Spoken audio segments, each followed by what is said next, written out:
Boa noite, irmãos. Estamos de volta para nos colocar diante de Deus mais uma vez nesse culto online de 5 de abril de 2020. E quero aqui desde já agradecer a todos vocês que estão em casa e que têm se esforçado muito, mas muito mesmo, para resistir à tentação, resistir o tédio, resistir à irresponsabilidade de alguns. Então a nossa orientação como Igreja Batista de Vila Paulina: não saia de casa, se for possível, fique em casa, não saia de casa, isso vai passar. Nós estamos sentindo muito a sua falta, mas muito mesmo, mas nós confiamos em Deus e sabemos que isso vai passar. E hoje a nossa palavra está lá em João capítulo 4, versículo 39 ao 42, porque nós queremos reafirmar hoje que Jesus é o essencial para pacificar o mundo. E diz assim o texto sagrado: e muitos dos samaritanos daquela cidade creram nele pela palavra da mulher, que testificou e disse-lhe tudo quanto tenho feito. Indo, pois, ter com ele, os samaritanos rogaram-lhes que ficasse com eles, e ali ficou por 2 dias. E muito mais creram nele por causa de sua palavra. E diziam à mulher: já não é como eu digo que cremos, porque nós mesmos temos ouvidos e sabemos que este é verdadeiramente o Cristo, o Salvador do mundo. Os irmãos sabem que desde o dia que não teve mais saída, não teve mais jeito, e a igreja teve que suspender suas atividades no tempo para assim contribuir com o isolamento social e com o distanciamento, nós tomamos uma decisão. Creio que foi Deus que nos deu a orientação. Nós estamos orando 24 horas sem parar, e o nosso primeiro horário de oração começa às 5 horas da manhã, e é simples, é fácil, todos vocês podem participar. Você que já está orando, continua. Você que porventura ainda não está participando, começa a partir de hoje. E qual é o critério? É de acordo com a sua letra, com a inicial do seu nome, melhor dizendo. Então você vai ver quais são os iniciais do seu nome. Então, se você começa com a letra A, então o seu horário é das 5 às 6 da manhã. Uma outra novidade: não é necessário orar 1 hora, mas você pode, dentro de 1 hora, orar 1 minuto, 2 minutos, 5, 10, quando o Espírito Santo assim te permitir. Então nós vamos estar orando nesse momento, e você pode, aonde você está, na sua casa, na sua sala, na sua cozinha, se unir conosco, porque agora nós queremos nos unir a centenas de milhares de pessoas que oram a Deus nesse momento. Ó Deus, graças te damos, Senhor, porque nós estamos na tua presença e sabemos que o Senhor tem o melhor para nós. Então, Senhor, perdoa os nossos pecados, limpa os nossos corações, abre o nosso entendimento, Senhor, para que possamos entender a tua palavra, e que a tua palavra nos faça bem nessa noite. Senhor, encontra um lugar em nossos corações e coloca o teu bálsamo na dor do aflito. Acalma, Senhor, o emocional dos meus irmãos, dos meus vizinhos. Acalma, Deus, a nossa cidade. Acalma, Deus, o nosso estado, o nosso Brasil. Toma, Deus, nas tuas mãos a autoridades. Não deixe, Senhor, que eles fiquem atabalhoados, perdidos, mas dá uma direção, Senhor, para que que eles reconheçam que Deus está no controle, em nome de Jesus. Meus amados irmãos, historicamente, Deus sempre interveio na história da humanidade. Por isso, hoje nós vamos conhecer alguns desses momentos que Deus fez a sua intervenção na história da humanidade. Eu quero destacar um dos momentos da história muito difícil. E esse momento da história estava relacionado ainda ao propósito de Deus em gerar fé no coração dos hebreus. Os hebreus até então, eles não eram um povo monoteísta. Eles eram como todos os outros povos, politeístas, acreditavam em Deus e em outros deuses. E Deus precisava gerar, construir uma nação com a mentalidade diferente, como nós falamos hoje pela manhã. Então, um certo dia, a Bíblia diz que Deus ouviu o clamor, a angústia, o desespero do povo que estava cativo em um dos piores cativeiros da história da humanidade. Um cativeiro de cerca de 430 anos que os judeus tiveram ali no Egito. E é por isso que na intervenção divina na história, Deus levantou um homem chamado Moisés. Esse é o primeiro relato dessa noite. Moisés, irmãos, foi o libertador de Israel. Moisés foi o conquistador do Egito. Moisés foi o autor da lei. Foi o conquistador do deserto de uma extremidade à outra. E a missão dele foi muito específica, foi bem específica: convidar o povo a fazer a travessia do Mar Vermelho, consolidar a aliança de Deus com aquele povo, estabelecer o princípio da fé em Yahvé e principalmente levar o povo à terra prometida pela fé. Por isso que Moisés foi considerado o servo do Senhor. Uma das expressões mais belas para esse relacionamento dos humanos com Deus, do hebraico Ebed, Yahvé, ou seja, servo do Senhor, que tanto pode ser utilizado para servo de Deus como para servo real, ou seja, servo das funções litúrgicas. Moisés foi um homem usado por Deus para tirar o povo de um momento de muita aflição, que exerceu o ministério dado pelo Senhor com excelência. E além disso, Moisés foi excelente porque ele preparou um sucessor. E Deus agora interveio em um segundo momento na história da humanidade através de Josué. Porque Moisés, vocês sabem, ele não teve o privilégio de entrar na terra prometida, mas Josué sim. Então Josué vê a intervenção divina no seu ministério, aonde Deus o chamou, de onde exatamente Moisés parou. Josué foi o conquistador da terra prometida. Sua missão, assim como a de Moisés, foi muito específica. Foi convidar o povo a passar a terra prometida, reafirmar a fidelidade à lei dada por Moisés, reunir as tribos além do Jordão. Foi o sucessor de Moisés e também recebeu um nome, dado assim a sua perfeição na execução do chamado divino, Ebed Mesheret, que significa ministro, um título que foi dado a Josué.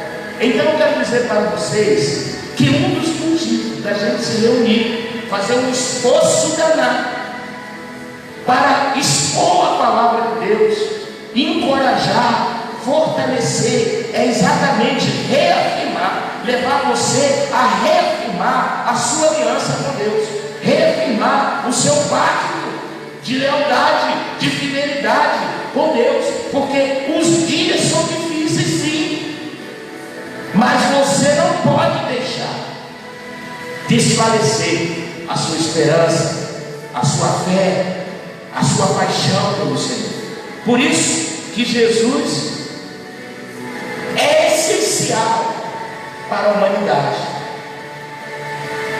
Nós já falamos aqui que a paz é essencial para todos os homens, e por isso que nós precisamos entender que a paz vem de Deus.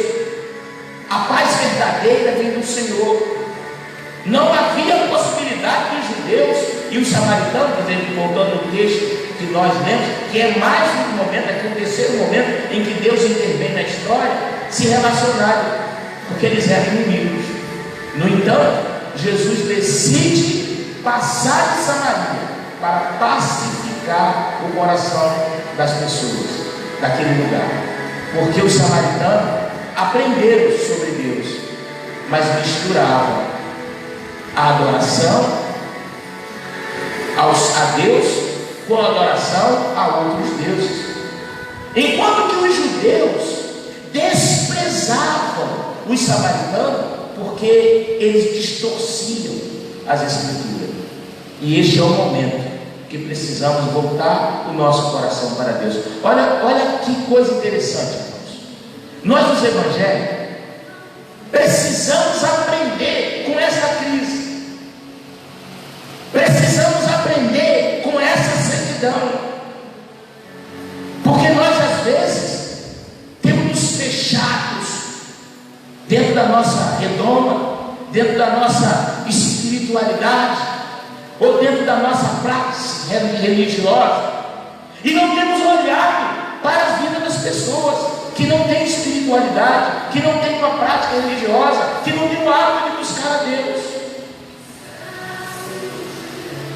Nós não podemos julgar as pessoas, porque elas não conhecem o Senhor. Porque quem não conhece a Deus faz errado mesmo. Quem não conhece a Deus adora a Deus errado mesmo.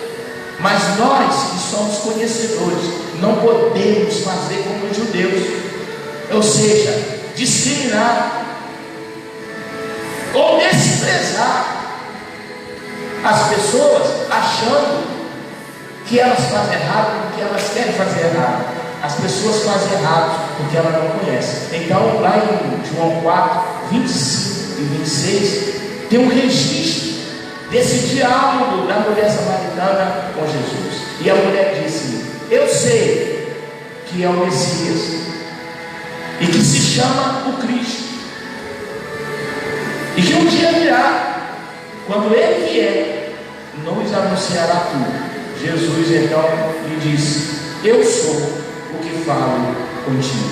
Eu quero dizer para você que talvez durante toda a sua história, a sua caminhada, você já foi a várias igrejas, já ouviu centenas de milhares de mensagens pelo rádio, pela televisão, nos cultos. Mas eu quero dizer para você que hoje chegou o dia de você confiar em Jesus, de você se assegurar em Jesus, de você voltar o seu coração para Jesus. Os samaritanos, por exemplo, seguia de forma modificada a lei de Moisés. Eles acreditavam que o local correto de adoração a Deus era no Monte Gerizim, e não no templo de Jerusalém, como sustentavam os judeus. Por isso que Jesus veio a Samaria, porque os samaritanos representam a obra que Jesus veio fazer no mundo. Você pode, irmãos, está vivendo dias assustadores, quem sabe até ouvindo vozes, quem sabe já com medo até de sair de casa, ou com medo de ficar sozinho, ou quem sabe achando que você não vai ver mais os seus filhos, você não verá mais os seus netos, e muito menos as pessoas que você ama. Eu quero dizer para você essa noite que você não pode atravessar o deserto sozinho, e é por isso que Deus intervém na história, em vários momentos da história do povo judeu, nos 40 anos. Deus teve que intervir na história, porque eles não conseguiram atravessar o deserto sozinhos. E aí, mais um relato desse diálogo de Jesus com a mulher samaritana, eu estou no capítulo 4 de João, no versículo 39 ao 41, diz assim: e muitos dos samaritanos daquela cidade creram nele, pela palavra da mulher, que testificou, e disse-me: tudo quanto eu tenho feito, indo pois ter com ele, os samaritanos, rogaram-lhes que ficasse com eles, e ficou ali, ou seja, Jesus ficou ali por 2 dias, e muito mais creram nele, por causa da sua palavra. Irmãos, chegou a hora de apresentar Jesus às pessoas. Chegou a hora de apresentar uma alternativa para essa angústia, para estabelecer assim o relacionamento com Deus. E o quarto momento que Deus intervém na história é o momento que nós estamos vivendo hoje. Nessa minha conclusão, eu vou mostrar para vocês que Deus vai intervir na história. O ano de 2020, nós começamos aqui na igreja queimando fogos. Nós recebemos 2020 de joelhos.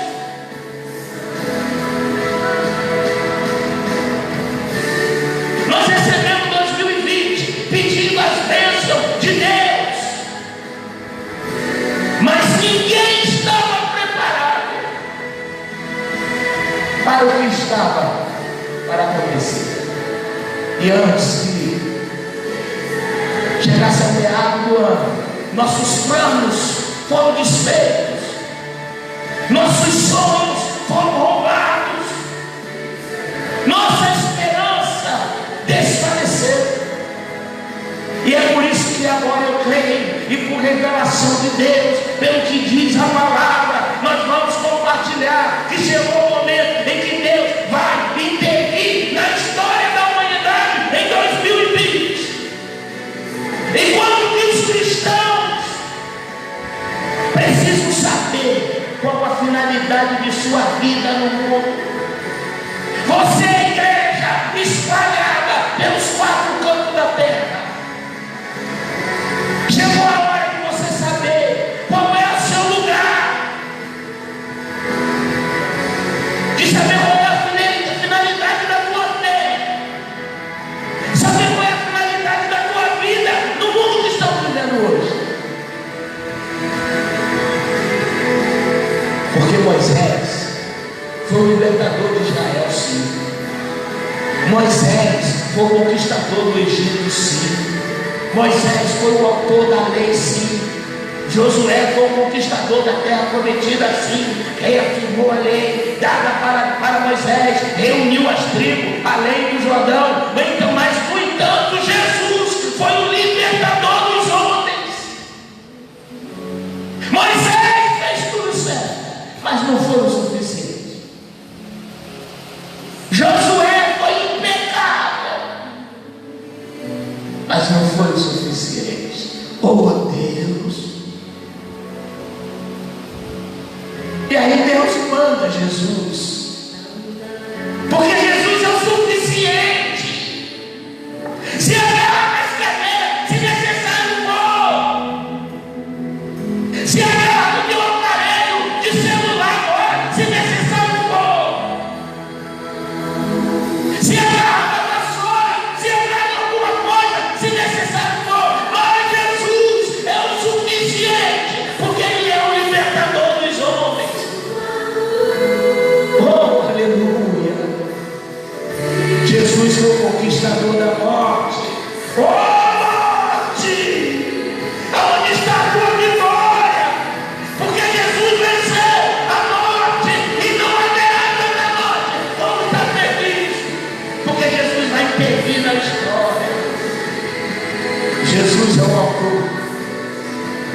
e consumador de nossa fé.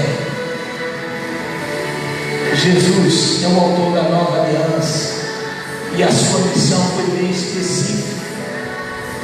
Foi libertar as pessoas de toda forma de cativeiro e ainda neutralizar a ação do diabo no mundo. E se você duvida que o diabo é capaz de fazer coisas terríveis, agora vocês estão vendo aí. Mas está lá, em 1 João, capítulo 3, versículo 8, que diz: aquele que pratica o pecado já está lascado mesmo. E o diabo vive pecando desde da fundação do mundo. Mas para isso Jesus se revelou, para isso Jesus nasceu, para desfazer toda a obra do diabo. A mulher samaritana, ela está dentro desse propósito de Deus. Foi a pessoa, olha que coisa linda, a mulher samaritana, irmãos. A gente já ouviu falar tanta coisa sobre a mulher samaritana, mas hoje você vai entender uma revelação fresca, você vai ter um entendimento avançado. A mulher samaritana foi a pessoa para quem Jesus revelou os mistérios de Deus, acerca do que Ele espera de nós. Ela representa tudo que Jesus veio fazer para a humanidade. Está lá no versículo 23 do capítulo 4 de João. Mas a hora vem, e agora é, em que os verdadeiros adoradores o adorem ao Pai, o Pai em espírito e em verdade, porque o Pai procura a tais que assim o adorem. Jesus revela à mulher samaritana o que ele veio fazer. Olha a revelação que Jesus faz à mulher samaritana. Ele é o libertador dos homens, foi o conquistador da morte, derrotou o diabo, foi o autor e consumador de nossa fé, o autor da nova aliança. A sua missão é bem específica: libertar as pessoas de toda forma de cativeiro e ainda neutralizar a ação do diabo no mundo. Essa é a revelação que Jesus dá para a mulher samaritana da obra que ele veio fazer. Muito bem, eu acredito que Deus vai intervir no Brasil. Deus vai intervir no mundo.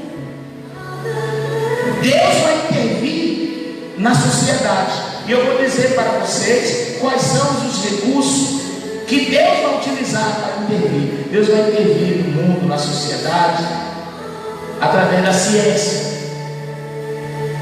Vai surgir homens com sabedoria extraordinária da parte de Deus, que vai perpassar toda a sua cientificidade para trazer estratégia, técnica, medicamento, metodologia para neutralizar a ação do diabo no mundo, porque Deus vai intervir na história através da ciência. Deus vai intervir na história através dos governos. Os governos sempre desagradaram a Deus. Historicamente, os governos sempre fizeram mal às pessoas. Mas agora Deus vai voltar ao coração deles. E eles vão se compadecer das pessoas. Eles vão abrir mão de algo que eles se apropriaram, que não é dele. Irmãos, o patrimônio não pertence aos governos, pertence ao povo.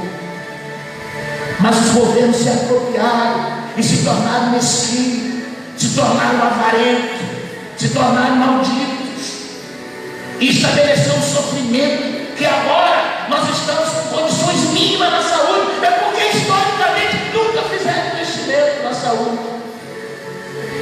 Mas Deus vai usar essas pessoas mesmo assim. Deus vai intervir na história, até através daqueles mal intencionados,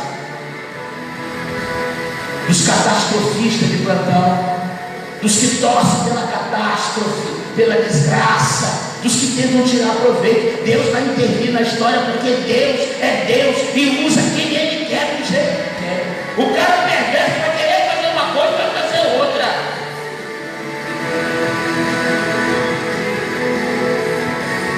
Mas Deus vai intervir na história, assim, do mundo, da humanidade, através dos homens de bem. Deus vai intervir na história através dos cristãos. Os verdadeiros cristãos, os cristãos de verdade, vão ser usados poderosamente pelas mãos do Senhor. Porque os cristãos, meus irmãos, são a continuidade do ministério de Cristo. Hoje, portanto, é necessário crer, ter fé no que Deus pode fazer. E eu tenho batido muito nessa tecla, porque nós nunca precisamos tanto de fé, tanto de reafirmar a fé, como estamos fazendo nos dias atuais. A palavra fé significa a confiança que depositamos em todas as providências divinas. A fé é o alicerce da comunicação com Deus. E não se esqueça, se a gente errar, significa desqualificar todo o resto. Por isso que a fé não é uma coisa que você pode medir, não. Não tenha vergonha, não. Se a sua fé é pequena, se a sua fé é grande. Porque a fé é assim mesmo. Ela começa pequena, mas vai crescendo, vai crescendo, vai crescendo, e chega ao ponto de se tornar poderosíssimo diante de Deus.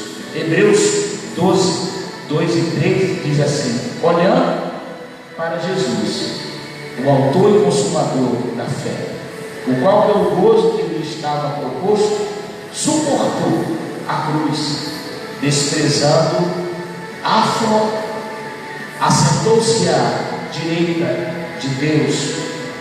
Considerai, pois, aquele que suportou tais contradições dos pecadores contra si mesmo, para que não enfraqueçais, desfalecendo o vosso ânimo.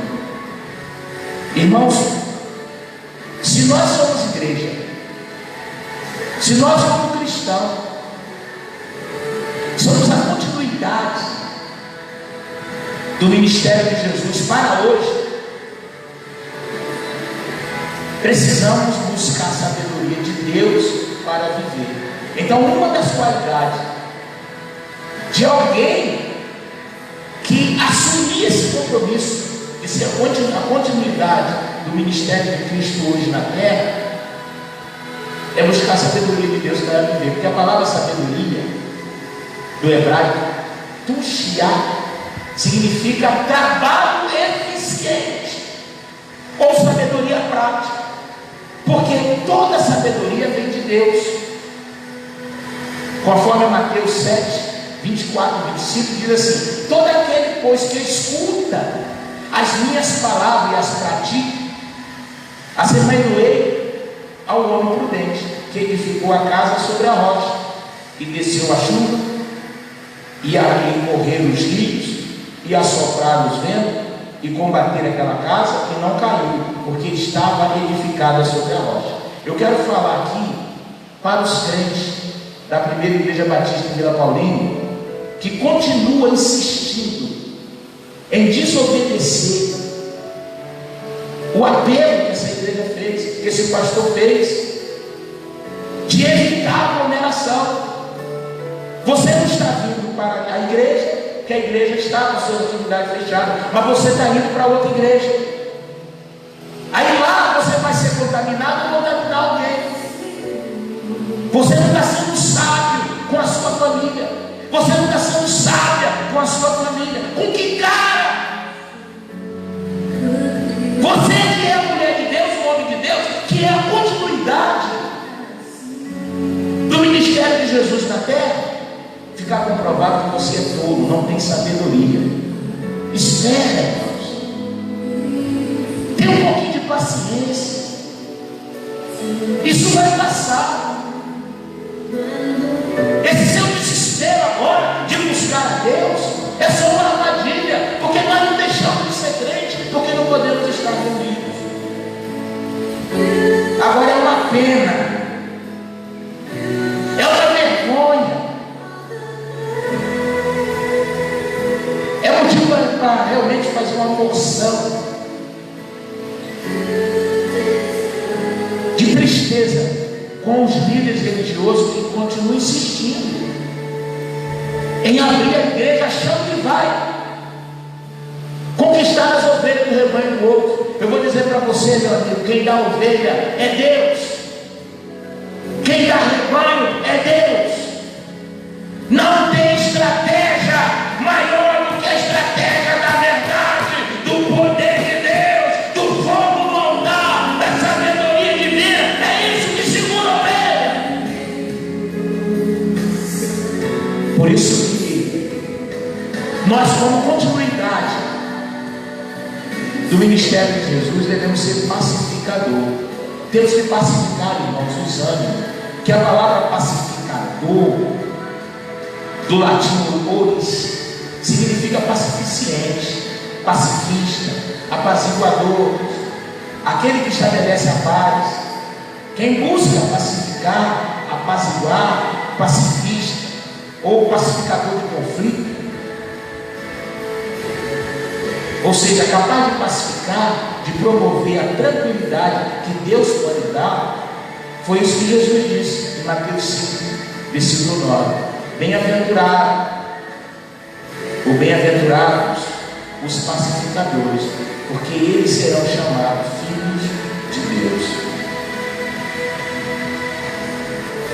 Outra qualidade que nós, como igreja, precisamos colocar em prática, porque nós somos a continuidade do ministério de Jesus. Irmão, talvez você não sabia disso, mas você é a continuidade do ministério de Jesus.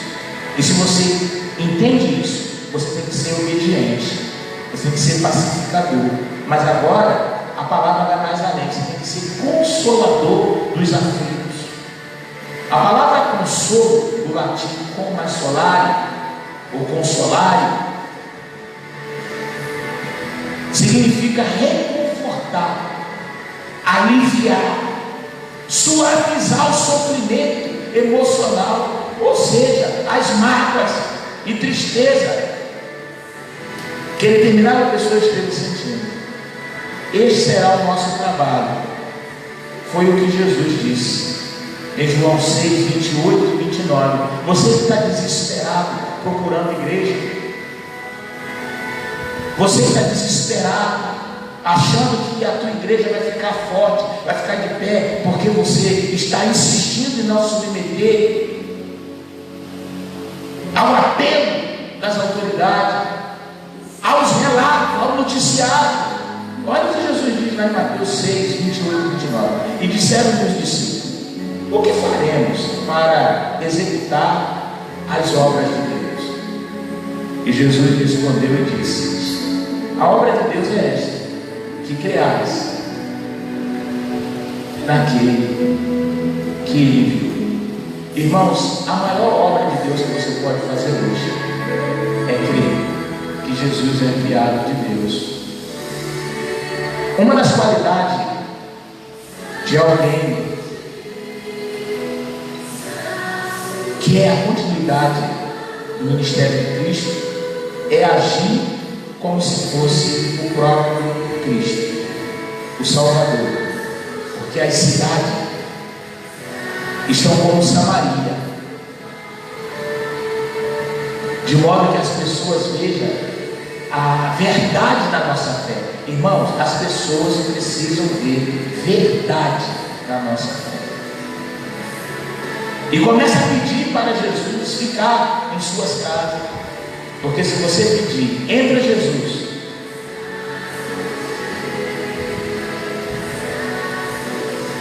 Jesus entra na sua casa. Se você pedir teu coração, Jesus irá entrar no teu coração. Se você pedir, Jesus, entra na minha cidade, Jesus vai entrar na sua cidade. Entra na minha família, Jesus vai entrar na minha família. Aonde você pedir, Jesus vai entrar. João 4, ainda no capítulo 4, 40 ao 42, diz assim: indo, pois, ter com ele os samaritanos, rogaram-lhe que ficasse com eles, e ficou ali por 2 dias, e muito mais creram nele, por causa da sua palavra. E diziam à mulher: já não é pelo teu dito que nós cremos, porque nós somos, ou seja, nós mesmos temos ouvido e sabemos que este é o verdadeiro, ou verdadeiramente Cristo, o Salvador do mundo.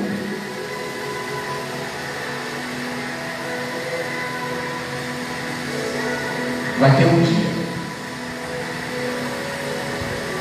que nós vamos sentar na calçada e vamos contar o que Deus fez.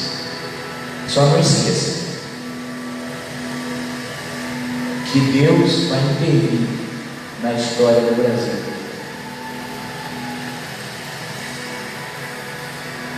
E você é a continuidade do ministério de Cristo no mundo.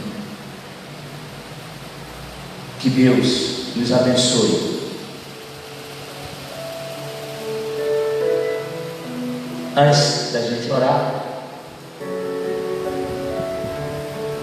eu quero deixar aqui o número da conta da igreja para que você possa fazer assim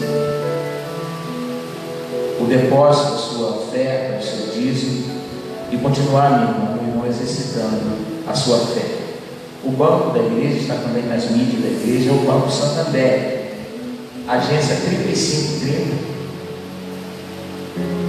conta corrente 130, uma sequência de 3 zeros, 00063, dígito 8. E certamente você pode precisar do CNPJ 29 686 987 1000 de trás para frente, no conta, finalzinho 21, dígito 21. Deus te abençoe.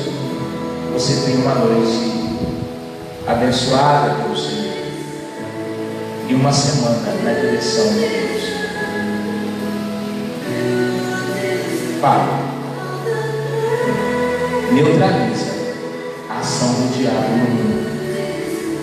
Intervenha, Senhor, na nossa história, nos dando sabedoria para que o nosso trabalho se torne eficiente, nos ensinando, Deus, a ser pacificador, para que possamos pacificar os ânimos. Nos ajuda, Deus, a confortar-os, a consolar os aflitos, para que possamos, Deus, aliviar o sofrimento emocional e suavizar as mágoas e a tristeza que está no coração. Deus nos qualifica para agir como se nós fôssemos o Cristo, ou seja, nos colocar diante de Deus em favor desse povo, em favor dessa terra, em nome de Jesus. Que Deus abençoe e que o Senhor te abençoe e te guarde. O Senhor faça resplandecer o seu rosto sobre ti e tenha misericórdia de ti. O Senhor sobre ti levante o seu rosto e te dê a paz, em nome de